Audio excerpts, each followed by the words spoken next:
Baik, bismillahirrahmanirrahim. Assalamualaikum warahmatullahi wabarakatuh. Alhamdulillahirabbil wassalatu wassalamu ala asyrafil anbiya'i wal mursalin wa ala alihi wa sahbihi ajma'in. Amma ba'd. Baik, tazkirah hadis kita yang berikutnya adalah hadis kita nak melihat hadis yang diriwayatkan oleh Imam At-Tirmizi di dalam abwab tafsir al-Quran Rasulullah sallallahu alaihi wasallam. Jami' At-Tirmizi, Imam At-Tirmizi letakkan abwab, dia tak namakan kitab. Jadi letak abwab, bab-bab tentang tafsir Al-Quran daripada Rasulullah sallallahu alaihi wasallam. Babun wa min suratil Baqarah. Bab antaranya daripada tafsir daripada surah Al-Baqarah. Baik. Imam At-Tirmizi riwayatkan hadis daripada Abdullah bin Mas'ud radhiyallahu anhu. Katanya Rasulullah sallallahu alaihi wasallam bersabda, "Inna lisyaitani lammatan bi ibni Adam wa lil malaki lammatan. فأما لمة الشيطان فإعاد بالشر وتكذيب بالحق وأما لمة الملك فإعاد بالخير وتصديق بالحق فمن وجد ذلك فليعلم أنه من الله فليحمد الله ومن وجد الأخرى فليتعوذ بالله من الشيطان الرجيم ثم قرأ الشيطان يعدكم الفقر ويأمركم بالفحشاء هذا حديث حسن غريب وهو حديث أبي الأحواس لا نعرفه مرفوعا إلى من حديث أبي الأحواس." Ini kata Imam At-Tirmizi.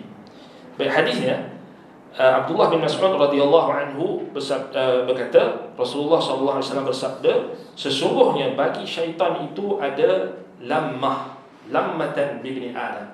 Bagi syaitan itu ada bisikan terhadap anak syaitan. So lammah ini ditafsirkan oleh para ulama, maknanya bisikan. Baik, bagi syaitan itu ada bisikan terhadap anak Adam. Walil malaki lammatan, dan bagi malaikat juga ada ilham. Lammah juga. Maknanya dia Nabi SAW gunakan dua lafaz yang sama, tapi maksud yang berbeza ditafsirkan untuk, sebab dalam bahasa kita, kalau kita faham kedua-duanya bisikan pun sebenarnya tak ada isu. Ya, kalau kita translate lammah tu sebagai bisikan syaitan dengan bisikan malaikat, tak ada isu sebenarnya. Tapi sebab kita tahu orang Melayu kita ni very beradab, dia sangat beradab. Maknanya dia punya apa kita kata tutur kata, maknanya dia jaga.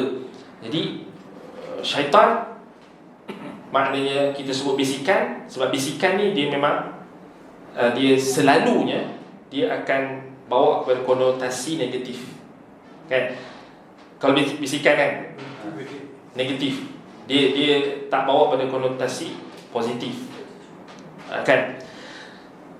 Jadi lammatul malak, kata Nabi SAW, bagi malaikat pula ada lammatan. Nabi kata lammatan juga. Bagi syaitan ada lammatan bibni Adam. Inna lisyaitani lammatan bibni Adam. Nabi kata bagi syaitan itu ada bisikan terhadap anak Adam.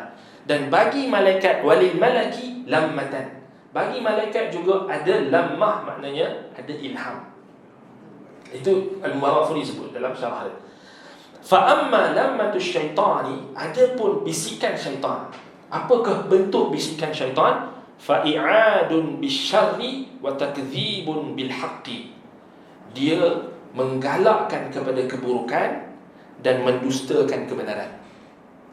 Ta'rif ataupun Nabi SAW jelaskan apakah bentuk bisikan syaitan tu. Syaitan suruh buat apa dekat anak Adam, dia bisik apa dekat anak Adam. So Nabi explain. Nabi SAW kata, fa amma lammatu syaitan fa i'adun bisyarri wa takdzibun bil haqq. Dia menggalakkan kepada keburukan dan dia mendustakan kepada kebenaran. Maknanya apa sahaja bisikan yang membawa seseorang itu kepada keburukan, nak cenderung kepada keburukan, asyar, atau nak mendustakan kebenaran, takdzibun bil haqq, maka itu adalah bisikan syaitan. Bisikan syaitan. Wa amma lammatul malaki fa i'adun bil khairi wa tasdiqun bil haqq. Adapun ilham daripada malaikat, maka bentuknya adalah fa'i'adun bil khair. Maknanya dia menimbulkan atau menggalakkan kita untuk cenderung kepada kebaikan. Dia menjadikan kecenderungan kita kepada kebaikan. Ilham kebaikan. wa tasdiqun bil haqq, dan membenarkan kebenaran. Membenarkan kebenaran.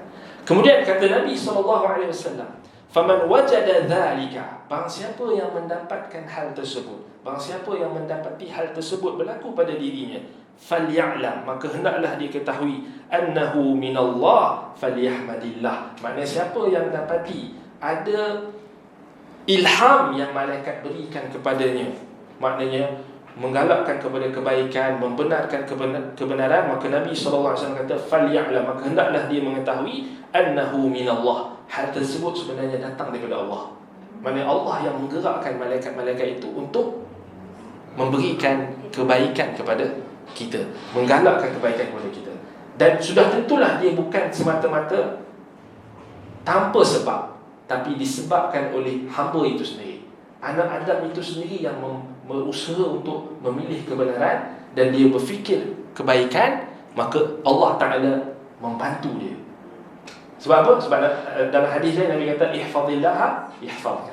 Kalau kamu jaga Allah, Allah jaga kamu. Antara bentuk penjagaan Allah, Allah datangkan malaikat beri ilham kepada kita. Dalam keadaan yang kita tak sedar pun kadang-kadang. Baik. Siapa yang dapat hal tersebut, kata Nabi, falya'lam annahu minallah falyahmadillah, maka hendaklah dia memuji Allah. Maknanya kalau kita buat kebaikan, contohlah kan, nak datang kuliah kan, berat sikit ni, malam ni, cuti ni kan, kalau duduk kat rumah ni, relax ni, okey sikit, nanti dengar rakaman. Contoh, tak berlaku pada kita kerana kita semua datang kan. Jadi itu kita kata mungkin datang daripada syaitan. Tapi kalau kita datang lawan, fight lawan, bangkit solat subuh ni kan, lawan, kita membangkit solat subuh berjemaah dan sebagainya. Kemudian apa? Kita lepas tu kita tahu alhamdulillah. Maknanya kita tahu ini adalah satu bentuk pertolongan Allah melalui ilham yang datang dari malaikat. Alhamdulillah. Itu Nabi ajar kita, falyahmadillah.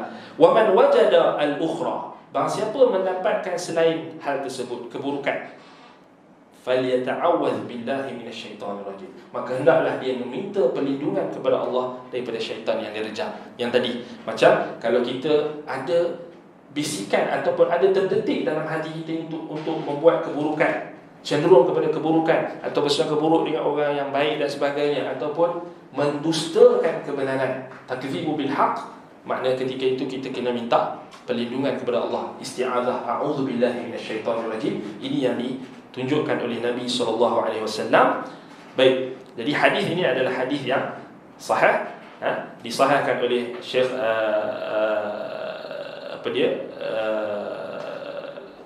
Al-Albani rahimahullah ta'ala dengan bijam'i turuqihi. Kalau hadis itu kita buka dalam satu riwayat, memang kita akan tengok dia dinilai dhaif. Tapi kalau kita buka seluruh turuq riwayat, maka hadis itu dia ada syawahid, dia ada penguat, dan hadis itu hasan. Maknanya diterima, makbul, maknanya hadis sahih. Dan kalau kita bincang tentang syawahid dia, hadis-hadis ini sangat banyak.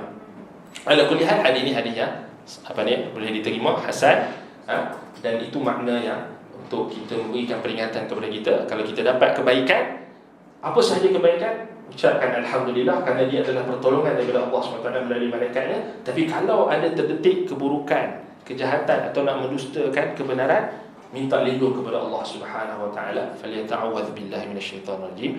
Naktafi bihadzal qadar. Aqulu qawli hadza wa astaghfirullah li wa lakum. Wassalamu alaikum warahmatullahi wabarakatuh.